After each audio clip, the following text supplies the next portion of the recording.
دست یزید، سر دے دیا مگر نہ دیا اپنا ہاتھ یزید کے ہاتھ.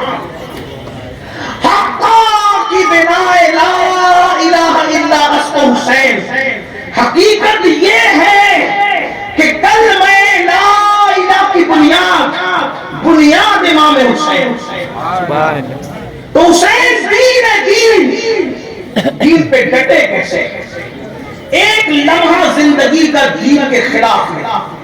آئیے میں نے جتنی کمیت کے اندر دین کی تعریف پڑھی، نمبر 1 جو اپنے لیے پسند کرو یا اپنے مومن بھائی کے لیے پسند کرو، اس میں اس کے آئینے میں امام حسین کو دیکھو.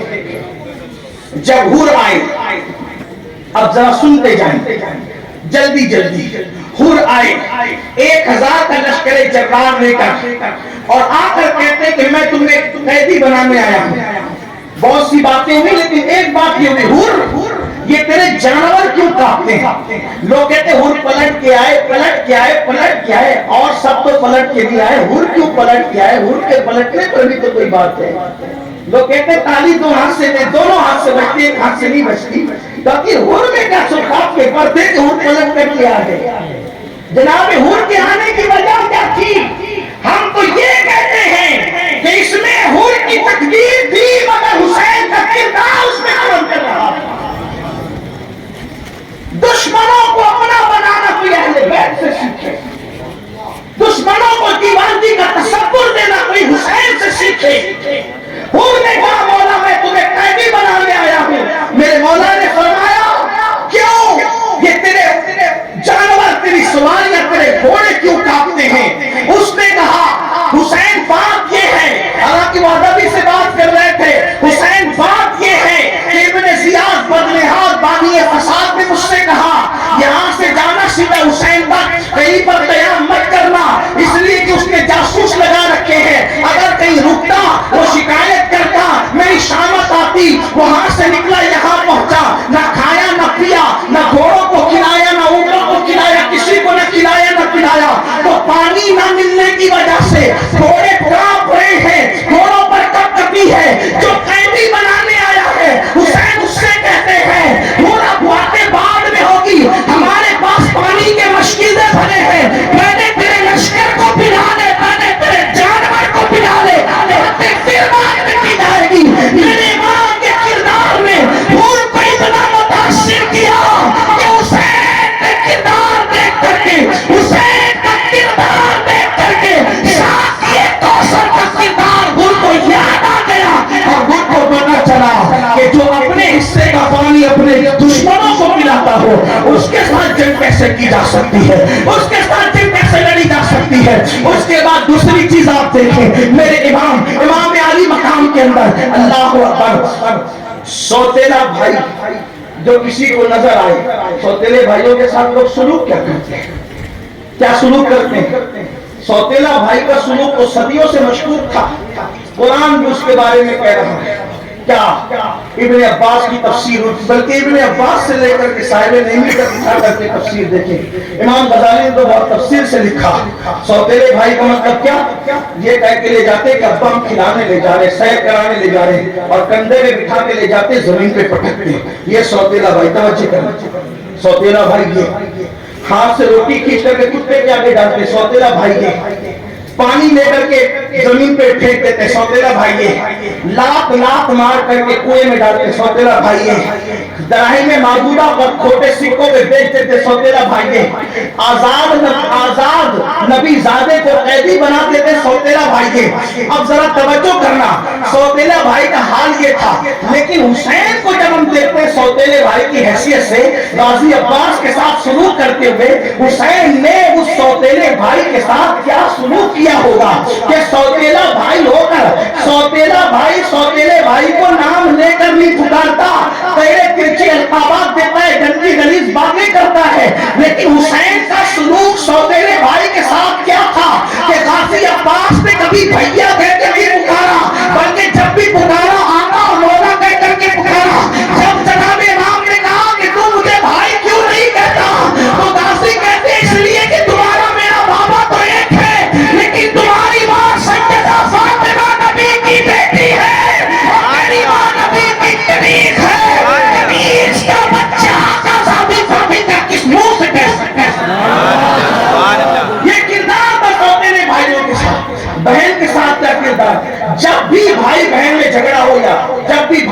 بہن کا مقابلہ ہو, ایک طرف خود کے بیٹے ہو, ایک طرف بھائی ہو, تو بہن ترجیح کس کو دیتی ہے؟ ہمارے علاقے میں, اپنے اس برے علاقے میں جہاں سے آپ تعلق رکھتے ہیں, عورتیں ایک بات کہتی ہے, پیٹ کے آگے پیٹ نہیں دکھتی. بہت مشہور ہے یہ بات. جب عورتیں جھگڑا کرتی ہے تو کہتی ہے, مطلب کیا؟ پیٹ کو کہتی ہے بچے کو, اور پیٹ کہتی ہے بھائی بہن کو. ہر جگہ جب کوئی اختلاف ہوتا ہے ہمیشہ ترجیح کس کو دی جاتی ہے؟ بولے کس کو؟ خود کے بچوں کو, ہے نا. اور بھائیوں کو بہنوں کو ترجیح, جو ترجیح خود کے بچوں کو ہوگی وہ بھائی بہنوں کے بچوں کو نہیں ہوگی, بلکہ بھائی بہنوں کو نہیں ہوگی. تو لوگ اسی لیے بڑے بوڑھے کہتے ہیں پیٹ کے آگے. بڑی بہت بامعنی مسئلہ ہے یہ, محاورہ بڑا خوبصورت ہے.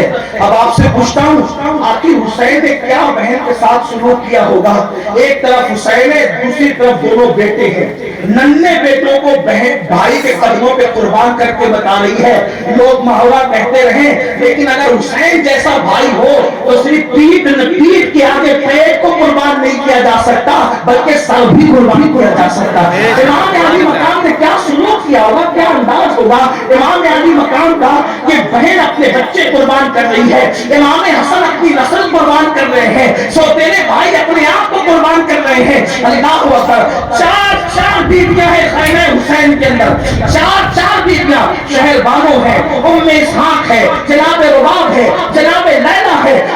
چار بیویاں خیمے میں موجود ہے, لیکن کوئی شکایت نہیں کرتی. حسرت و یاس کا پیکر بنے ہیں, کوئی رکاوٹ نہیں کرتی. گویا کہ امام علی مقام اپنے نانا کی مکمل تصویر ہے. عمل کے معاملے میں آپ دیکھ لیں, اللہ اکبر. صبر کا عالم کیا ہے؟ صبر وہ کیا کہ صبر جس پر نازا ہے, وہ وفا کا انداز بھی پایا کہ وفا جس پر جو ہے اللہ اکبر ناز کر رہی ہے. شہادت ایسی ہے کہ شہادت خود ان پر ناز کر رہی ہے. شہید شہادت پہ ناز کرتے, شہادت حسین پہ ناز کر رہی ہے. یہ دار کیا ہے؟ اس کے بعد آپ دیکھیں, دین میں اللہ کی خشیت ہے, دین میں خدا کا خوف ہے, دین میں خدا کی خشیت ہے. اللہ.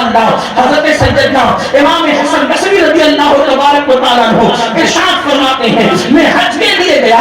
جب میں حج کو گیا تو میں نے دیکھا کہ کعبۃ اللہ شریف کی چھت پر ایک بندہ ایسے چپکا ہوا ہے جیسے گیلا کپڑا زمین پہ رکھنے کے بعد چپک جاتا ہے, اور ایسے روتا ہے یوں لگتا ہے کہ جیسے کسی وائس کا بیان سن کر کوئی دیہاتی خدا کی رحمتوں سے مایوس ہو گیا ہو, اور وہ رو رہا ہے, زار رو رہا ہے. میں نے سوچا کہ اتنا رونے والا کہیں ہلاک نہ ہو جائے, کہیں اپنی جان نہ دے بیٹھے. حسن بصری اس کو تسلی دو, اس کو تسلی دو کہ اتنا نہیں رو کے کچھ امید بھی کرتے ہیں. اور ایمان ہو بین الخوف والرجا, ایمان خوف اور امید کے درمیانی کیفیت کا نام ہے.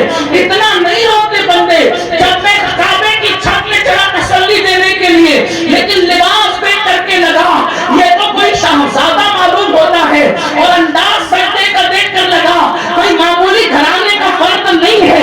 اللہ اکبر. میں بھی رونے لگا, دعا کرنے لگا, مولا اس سے پہلے کہ اس کی جان جائے تیری خشیت میں اس کو سر اٹھانے کی توفیق دے. جب سر اٹھا, میں اصلاح کرنے گیا تھا, سمجھانے گیا تھا, لیکن میری خود کی اصلاح ہو گئی. اللہ کے خوف سے اتنا رونے والا وہ کوئی اور نہیں تھا, وہ نوجوانان جنت کے سرداروں میں سے ایک سردار حضرت امام حسین ابن علی تھے, جو اللہ کے خوف سے اتنا رو رہے تھے. مجھے حیرت ہے, آگے بڑھنے سے پہلے بات کہنا چاہتا ہوں, آج میری قوم کا جوان فلم دیکھے اور سوچے کہ میں جنتی ہوں, داڑیاں مڈا کر گٹر میں پھینکے سوچے میں جنتی ہوں, عورتوں پر پاپ کی نظر ڈالے سوچے میں جنتی ہوں, اللہ اکبر, حرام لقمہ کھائے سوچے میں جنتی ہوں. اسی طریقے سے اللہ اکبر, بعض لوگ تو اتنے بے باک ہیں کہ زنا کے اڈوں تک جائیں اور اس کے بعد سوچے کہ میں جنتی ہوں. مجھے بتاؤ اے غلامان مصطفیٰ جان رحمت, اے امام علی مقام کا نام لینے والوں, مجھے بتاؤ. یہاں مجھے امام المتکلمین علامہ نقی علی خان کے جملے بڑے خوبصورت یاد آ رہے ہیں. وہ لکھتے ہیں کہ آج کل کے مسلمان جنت کے دعوے میں یہودیوں سے 2 قدم آگے ہو گئے. آج کل کا مسلمان دعوے جنت میں یہود سے آگے بڑھ گیا.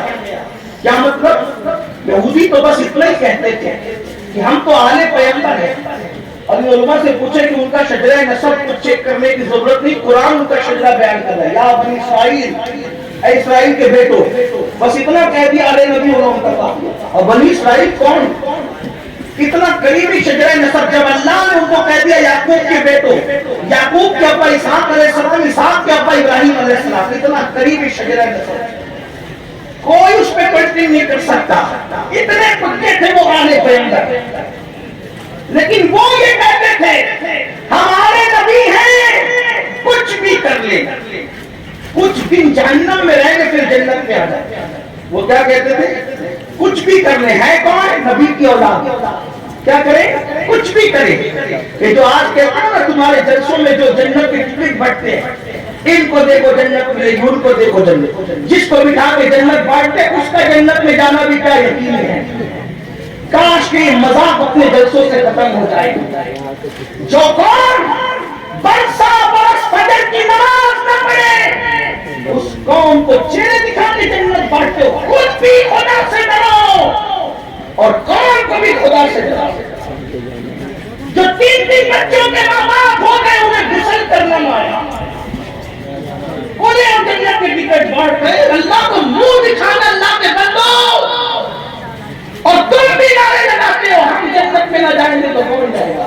کتنا بھی پاک کر لیں، یہودیوں سے 2 قدم آگے. میں نے تو علامہ نقی علی خان کا حوالہ اسی لیے پیش کیا کہ کچھ لوگوں کو تکلیف بھی ہوتی ہے میری باتوں سے.